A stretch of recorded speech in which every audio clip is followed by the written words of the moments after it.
바우스타 성리에게 있어서 보면은 희생이 반드시 죄인들의 변화를 위해서는 필요하다고 얘기를 했습니다.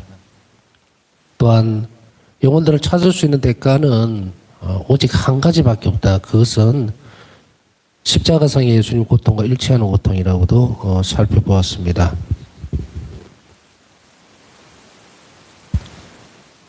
바우스타 성리에게 있어서는 여러 가지 이 고통이라고 하는 것을 예수님께 드림으로 인해서 그 다음에 어떤 결과를 가져오게 됩니까? 영혼들을 구원하게 됩니다. 그러나 이 죄인들의 변화를 위해서 바쳤던 이 고통은 살펴봤지만 너무도 인간적인 말을 좀 쓰겠습니다. 너무도 처절하다 그래야 되죠. 영적으로는 영혼의 수동적 밤도 겪으면서 정말로 이 수동적 밤을 겪는 것은 상상을 초월할 정도로 하나님의 존재 자체가 아예 보이지를 않는, 그래서 기도를 해도 어떤 느낌도 뭐 아무런 생각도 들지 않는 그런 상태의 수동적 어두운 밤을 겪을 때에 그것, 이미 이 수동적 밤을 겪을 때에는 바우스타 성녀는 정말 예수님을 너무도 사랑하던 상태죠. 그런데 갑자기 이제 너무도 사랑하는 존재 자체가 있다는 건 아는데 교류가 안 돼요. 수동적 영혼의 밤은 있다는 것 존재 자체까지 없어지지는 않습니다. 그렇게까지 인식을 없애버리지는 않는데 하나님이 계신다는 것만 아는 거예요, 그냥. 의지적으로 말고 그 길을 따라가야 되는 것이. 사실 이제 우리의 사랑에 하나님께 대한 사랑, 또 그것을 닮은 하나님의 사랑을 닮은 인간들에 대한 사랑들도 마찬가지지만 의지적 사랑이어야 돼요. 의지적인 사랑이라고 하는 것은 자신의 모든 것을 다 기꺼이 내놓는 그런 사랑을 이야기하는 거예요. 보통 보면은 왜 감정적으로 움직이는 경우도 많이 있잖아요. 우리가 보면은 기도를 바칠 때 어떤 감흥을 받는다든지 또 감동스러운 어떤 상황이 만들어진다든지 또 정말 기뻐서 막 운다든지 뭐 이런 여러 가지 상황들이 많이 있을 수 있죠. 그러나 그것은 거쳐 지나가야 되는 것이에요, 사실은. 그것은 아주 쉽게 얘기하면 사랑으로 보면 낮은 단계의 어떤 정서적인 사랑이 흐르고 있거든요. 사람이기 때문에 사람만 그런 감정들을 느끼죠. 뭐 동물들에 대해서도 뭐 감정이 있다 없다가 이야기를 하고 있는데 그게 아니고 통각이라 그러죠. 고통만 아는 거예요. 그렇기 때문에 우리가 막 갖다 붙여서 그런 거지. 뭐 동물들이 웃는다든지 막 그런 거는 아니에요. 그러나 상호 교류적인 측면에서는 뭐 좋으니까 강아지 같은 경우는 꼬리도 흔들고 좋아라는 표현은 하죠. 그러나 그렇다 하더라도 인간이 느끼는 그런 감정이나 정서하고는 전혀 다른 문제입니다. 여하튼 인간에게만 한정적으로 주어져 있는 이런 고통스러움, 그것은 이제 자기 존재를 무너뜨릴 수도 있고 다시 완성시킬 수도 있습니다. 바우스타 성녀에게 있어서의 이 고통은 살펴보면 이렇게 영적으로 완전히 무너뜨려지는 그런 상황에까지 이르렀지만 결국은 사랑은 아까 앞에서 말씀 조금 드렸듯이 정서적인 사랑을 따라가면 우리가 그런 거 많잖아요. 젊은이들 간에 보면은 플라토닉 러브다 뭐다 이렇게 해서 하는데 의지적인 사랑이어야 돼요. 의지적인 사랑의 어떤 표본적인 부분을 한번 살펴본다면 그건 부모의 사랑이에요. 자식에 대한 그 의지적인 사랑입니다. 그러나 간혹 가다가 삐뚤어진 사랑을 가지고 있는 사람들도 있죠. 그 왜냐하면 사랑으로만 연결이 되어지니까 그렇게 삐뚤어지게 나오는 거죠. 이어서 삐뚤어진다는 거는 우리가 뭐 다른 예를 들 필요가 없이 너무 세상에 많이 널려 있죠. 그래서 어떤 자기 자식인데도 불구하고 뭐 예를 들어서 뭐 공부를 못 한다든지 좀 자기 마음에 안 든다고 해서 눈에 보이는 게 자기 자식으로 보이 사랑의 대상으로 보는 게 아니라 그래 되니까 어떻게 돼요? 막 학대하기도 하고 버리기도 하고 막 온갖 폐악질을 다 하죠. 짐승만도 못한 짓을 하죠. 그 왜 그럴까요? 그 의지적인 사랑이 없어요. 의지적인 사랑은 이렇게 돌출되어지는 것은 사람에게서만 드러나거든요. 사람에게만 드러나요. 그 말은 뭐 또 설명 안 해도 되겠죠. 동물들이 의지가 있는 거 아니거든요. 의지 없어요. 사람에게만 주어져 있는 특성이 아니라 하나님을 닮은 부분이에요. 예수님께서 끊임없이 우리에게 쭉 사랑을 주시고 그리고 당신 자신을 생명을 내놓으면서까지 하셨던 그 의지적 사랑이에요. 구해야 되겠다. 영혼을 가져와야 돼. 그 출발점이 되어지면서 가장 완전한 그리고 가장 깊은 당신의 속성인 자비가 드러나죠. 그래서 그 부분들은 유비적으로 보면 아까 말씀드렸듯이 막 일반적인 막 이상하고 막 희한한 그런 종류의 그런 부모들 말고 평균적인 우리가 이거다 이 부모와 자식이다 하는 그런 거 있잖아요. 거기서 봤을 때에 그 자녀가 모지려면 부모는 그 부분을 어떻게 해주려고 합니까? 자기가 막아주려고 그러고 보완해주려고 그래요. 뭐 여하튼 그런 의지적인 사랑이기 때문에 자녀들에 대한 기대, 너 커서 나한테 잘해야 돼. 나중에 전부 다 이제 계산할 거야. 너한테 피우는데 얼마나 들었는지. 뭐 그런 거 부모들이 뭐 없다고 할 수는 없겠지만 그거 사랑이라고 안 하죠. 그죠? 뭐 그런 쓸데없는 그 사랑들 말고 좀 의지적으로 적인 사랑을 가지는 그것은 순수성이거든요. 그랬을 때 그 의지적인 사랑이 어떻게 드러납니까? 자비로 드러난단 말이에요. 자비로 드러나. 이 자비로 드러나는 사랑이 바로 의지적인 사랑이 되죠. 그래서 하나님 사랑이 자비로 드러나기 때문에 의지적으로 이게 접근하게 되면 그 아이, 내 자식을 어떻게 합니까? 대값죠? 대값어요. 대값이 그 부족한 거 채워주기 시작할 때 그때 악은 제거되죠? 그게 자비라고도 배웠죠, 여러분들? 그냥 뭐 사랑합니다 그러면서 뭐 편파적으로 뭐 편파적인 사랑이 어쩌고저쩌고 뭐 사랑은 아니에요. 사랑이 무슨 편파적이겠습니까? 그 사랑은 인간이 만들어낸 잘못된 사랑이에요. 하나님을 닮지 않은 사랑. 그 사랑이라고 불릴 자격도 없죠. 그런 가치도 없어요. 오직 이 땅 안에서 사랑이라고 한다면 하나님의 사랑밖에 없어요.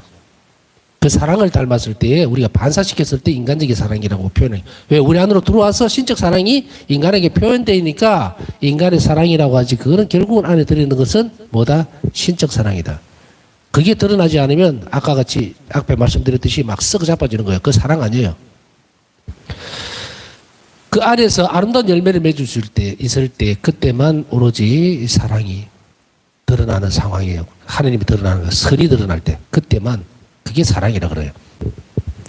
여하튼 이런 사랑의 어떤 부분들을 드러내는 자비 행위들 안에서 영혼들을 구원하기 위해서 바울사 성경은 온갖 고통을 다 당하는데 그 고통 가운데는 영적 고통, 다른 사람들이 잘 따라가지 못하는 그런 영적 고통까지도 다 드러내고 하나님께 복을 하셨는데 가장 중요한 것은 뭐라고 그랬습니까? 그것은 바로 예수님의 고통과 결합하는 고통이어야 한다. 항상 바울사 성인은 죄인들을 위해서 고통을 봉헌하면서 지향을 새롭게 했습니다. 지향을 새롭게 했다는 것은 고통을 들으면서 어떤 영혼들을 봉헌하겠다. 그들을 도와달라. 이거죠. 구원해달라고 그런 지향들을 끊임없이 새롭게 나갔습니다. 우리도 이 지점에서 잠시 멈춰서서 우리에게 있어서 일상적으로 겪을 수 있는 영적인 고통이든 또 혹은 여기서 영적인 고통이라는 것은 하느님과 나하고의 관계에서 오는 그런 어려움도 고통도 있지만 순수한 고통도 있지만 사람 사이에서 오는 고통도 있죠. 세상 사이에서 오는 고통도 있고 참 힘들다. 먹고 살기 힘들다. 우리 말로 하면 지금 너무너무 힘들다. 오늘 뉴스를 잠깐 보니까 뭐 제외적인 이야기지만 뭐 백화점에서 사진을 찍어 올렸는데 그 여러분들 보셨나 모르겠어요. 새우 있죠. 새우 뭐 7개인가 8개를 주문을 했는데 그람으로 판매를 합니다. 몇 그램 이렇게 해서 달라고 해서 했더니 2만 원을 하는데 이 새우 요만한 거 있죠? 그 8개 달랑 들었다는 거예요. 그래서 2만 원을 그 2만 원이래. 그래서 사진을 찍어 올린 걸 잠깐 봤는데 이거는 물가가 아니고 그냥 사기지. 사기꾼들이지. 이거는 물가가 아니거든. 그렇다 하더라도 하여간에 뭐 어떤 형태로든 간에 그런 믿지 못하는 상황들이 사람 사이에서 벌어지죠. 손해를 겪는다든지 아니면 억울한 일을 당한다든지 야 나 2만 원 날라가 버렸네 이렇게 할 수도 있고 뭐 예를 드는 거예요. 이런 자잘한 어떤 어려움이나 고통들이라든지 이런 부분들도 참 내가 화가 나고 이러지만 그걸 또 삭혀내고 아마 어쩔 수 없지 뭐 이렇게 사람을 미워하지 않고 막 멱살 잡지 않고 약하지 않고 그것을 삭혀내는 거 그런 것도 고통이에요. 그런 것도 십자가고 또 다른 측면에서 보면 또 우리가 여러 가지 뭐 다 설명 안 해도 알겠죠? 그런 내외적인 물가가 오르고 살림살이가 팍팍해지면서 정말로 힘들었던 그런 부분들 그런 것들이 다 고통으로 와닿을 때 그것이 내가 느낄 때 고통이다 싶을 때는 그것을 하나님께 봉헌하시면 참 좋은 열매가 될 수 있는, 그래서 그것을 바꾸셔야 돼요. 그렇지 않으면 우리 삶이 변화가 안 됩니다. 제가 언양에서 공수에서 9년 동안 그곳에서 농사를 지으면서 그때는 막 몰랐는데 이제 아주 모르지는 않아도 뭐 대충 그러려니 하고 있다가 이렇게 이제 하산을 했죠. 와서 이제 마트라든지 이런 데를 가볼 기회가 있어서 농산물들을 보면 너무 놀랍더라고요. 우리는 뭐 농사 지을 때는 막 감자 같은 것도 그냥 엔간하면은 막 던져버리고 뭐 이러던 것들이 보니까 매달 가지고 뭐 몇천 원 너무 놀라는 어떤 경험들을 했는데, 또 한 해는 또 무를 심었는데 무가 하나가 팔뚝만한 거예요.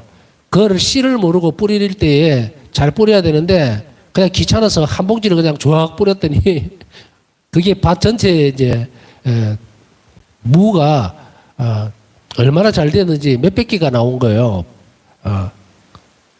그 다 파서 버렸어요.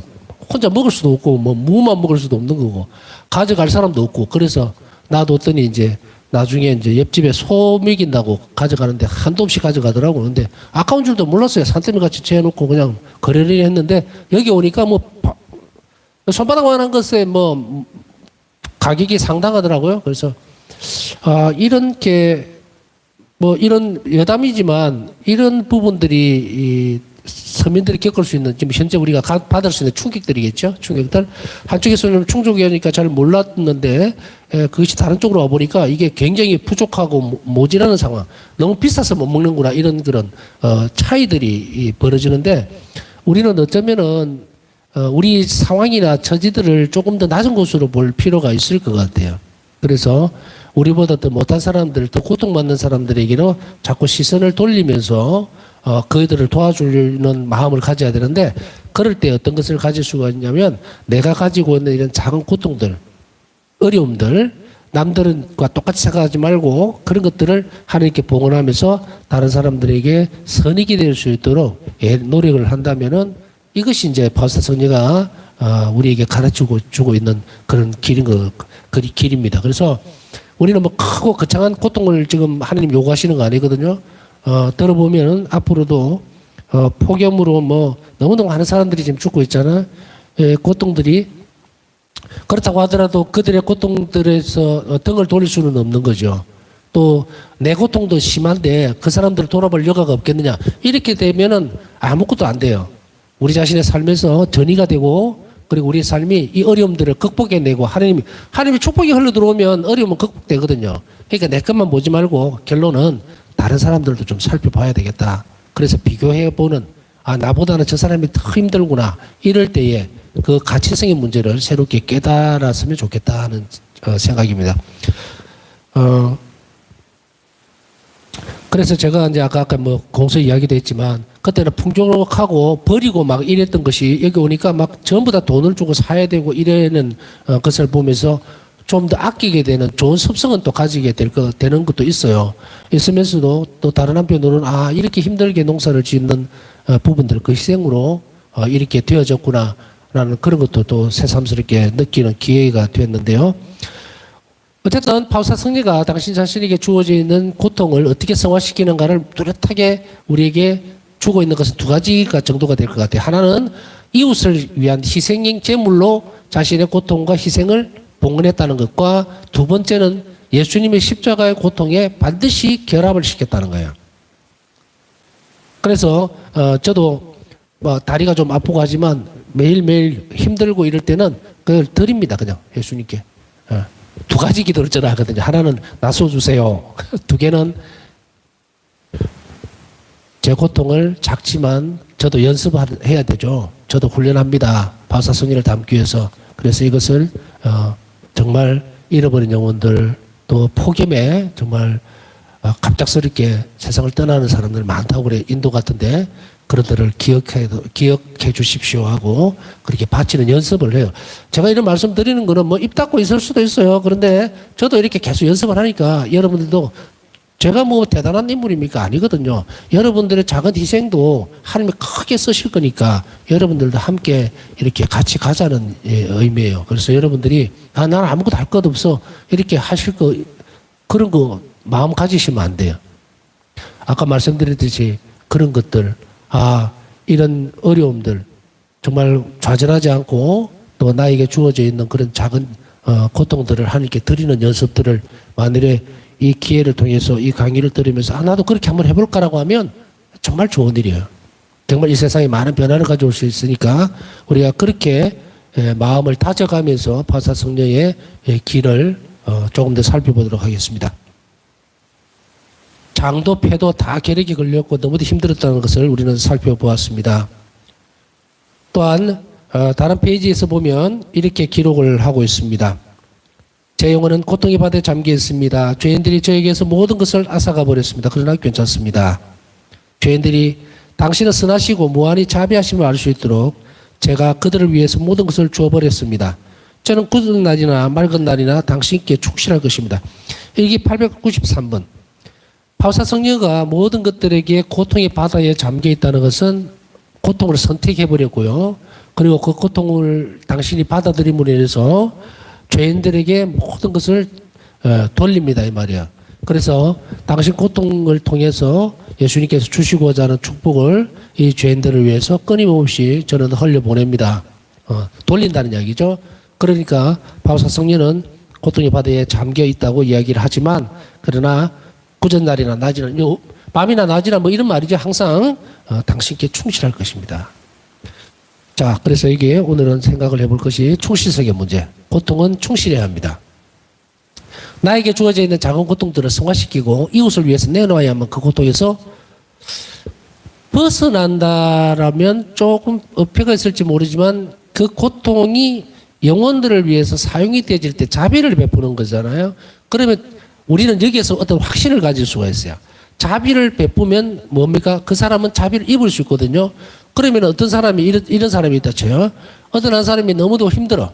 지금 고통스럽고 매일 일어나도 매일의 삶이 너무도 앞이 안 보이고 힘들고 고통스럽단 말이죠. 먹고 살기도 힘들고 아까 말씀드렸듯이 휘발유값이고 뭐가 너무도 힘들고 이런데 더워서 지금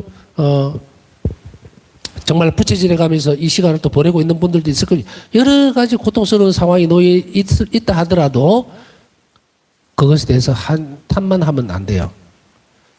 하느님은 이러신 분이거든요. 어떤 분이냐면 어떤 한 영혼이 고통을 당하고 있으면 그 고통을 우리가 봉헌을 한다 쳐요. 바울사 성녀가 고통의 바다에 잠겨 있었다라는 표면적인 어떤 그 당신의 표현 방식을 딱 보고 아이고 정말 너무도 불행하구나 이렇게 생각하면 큰 오산이에요. 고통과 불행은 다른 겁니다. 바울사 성녀가 당신 고통을 이렇게 끌어안으면서까지도 굳이 다른 애들에게 자신의 이 땅에서 받을 수 있는 그런 기쁨들이 있죠. 그 행복까지도 다 돌렸던 것은 뭐냐면 그 일 이면에 주님께서 당신 자신의 것이 될 수 있기 때문이에요. 이 신앙의 신비, 이 예수님과 바울사 성녀 그리고 고통의 이 관계를 잘 봐야 합니다.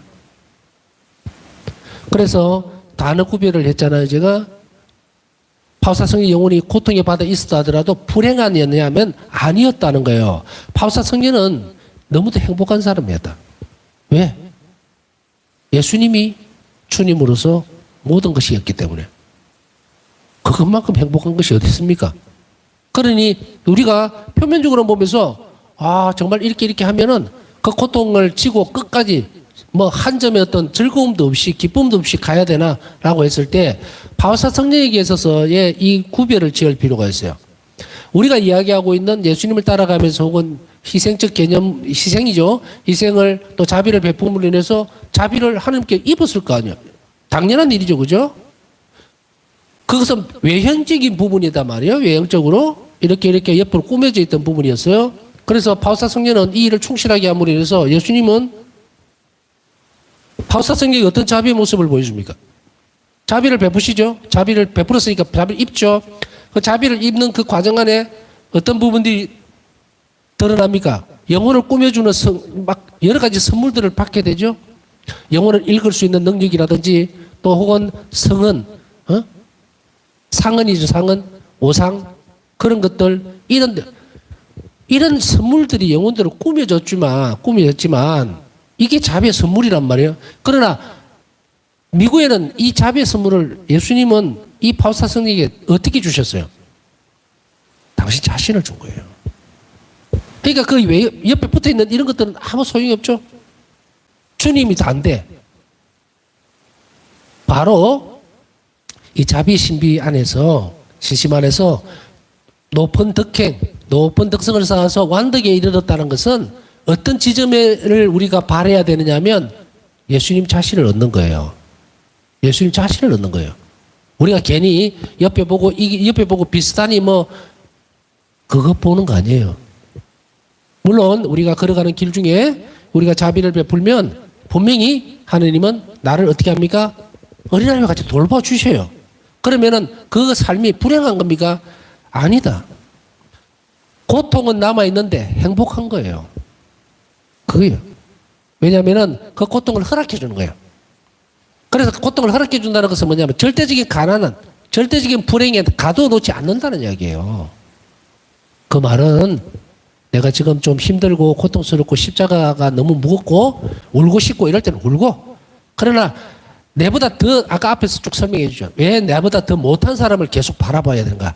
물은 위에서부터 밑으로 흐르는 게 일반적이에요. 지하수 빼고. 그럼 어떻게 돼요? 내 사랑도 밑으로 흘러가도록 해야 되는데 밑이 어딥니까? 나보다 못한 사람들을 보고 자비를 베풀어야 나보다 더 높은 데서 흘러내리겠죠, 나한테로. 그랬을 때 그 사람은 행복한 사람이에요. 여러분들 고통에서 벗어나고 싶죠? 십자가에서 벗어나고 싶죠? 언제쯤 이 고통이 끝날라나?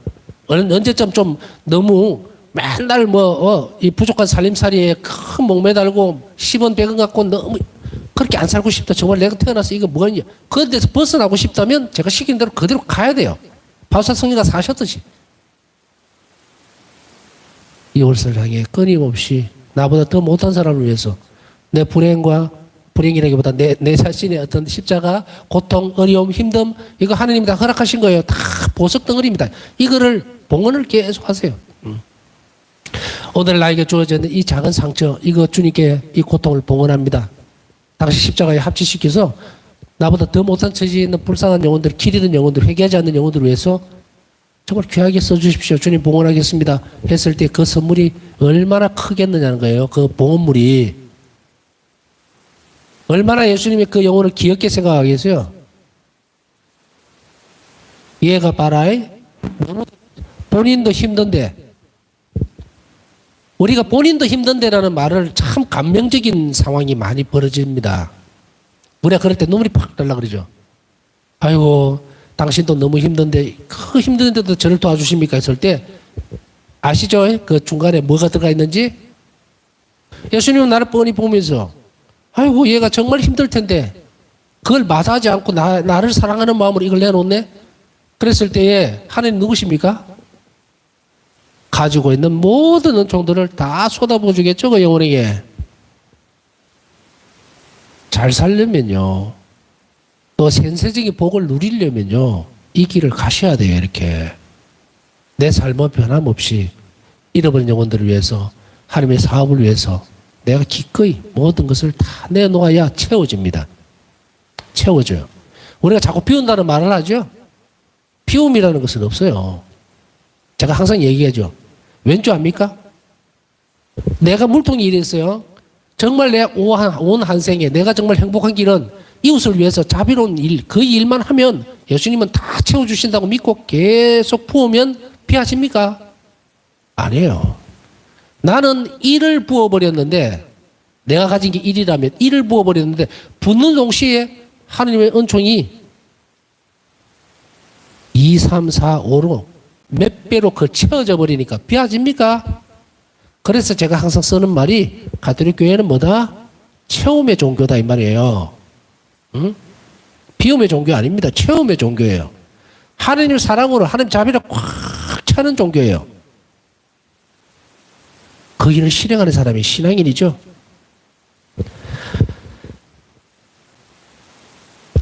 힘들 때일수록 우리는 어떻게 하느냐면 이렇게 하죠.